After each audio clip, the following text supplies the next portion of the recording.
Assalamu alaikum jama'a, da fatar kuna cikin ƙoshin lafiya. Na zo muku da wannan bidiyo ne domin in kawo muku update game da maganar Pi da aka tashi da shi yau. Don gaskiya labarin da ya cika yawo a social media musamman a Facebook da kuma wasu groups na 'yan crypto shine cewa an ɗaura Pi ko kuma wasu exchanges sun sa Pi yanzu haka an fara trading ɗin shi. Daga su an kawo magana, an kawo cewa akwai ɗaya da cikin manyan exchanges na irin su Hawabi an ce sun ɗaura shi. To hakan shi yasa ni ma na ce bari in bincike in gani meye gaskiya abun.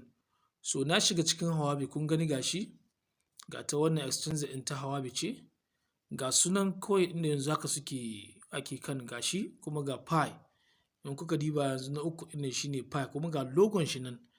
Inda binciken da ni sai na ga kuma gashi an yi trading ɗin shi, an fara hayya da ma an fara trading ɗin shi ne daga 0.0 gashi har ya kai $60, sai da kai har $61.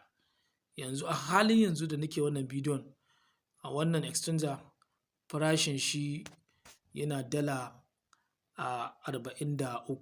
Gaskiya idan har wannan Pi da aka ɗaura a cikin wannan babbar exchanger ta Hawabi, in wancan ne wanda muka jima muna mining, to sai mu wa Allah godiya.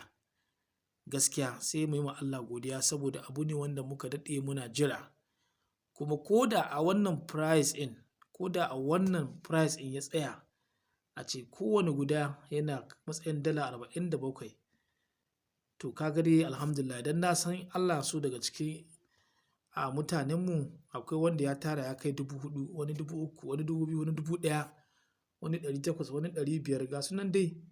So ko a haka mutum ma ya samu ya sayar da shi, to gaskiya ya samu kuɗi.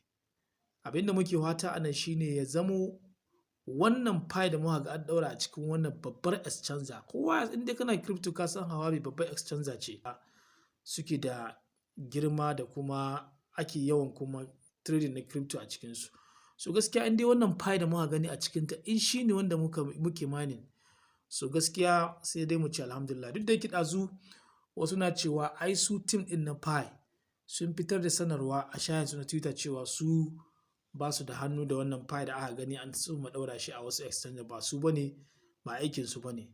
To amma kuma abin tambaya, in ba su bane me yasa wannan Pi da a cikin wani exchange yake ɗauke da logo na wancan Pi network? Sannan in har ba su bane, ai ya kamata su yi ƙarar wannan irin waɗannan exchanges ɗin, su ƙalubalance su yi ƙarar su cewa su yi musu copyright, sun yi kamar za a ce sun yi hijacking ɗin coin ɗinsu, ko kuma sun zo sun ɗaura coin ba tare da yardar su ba.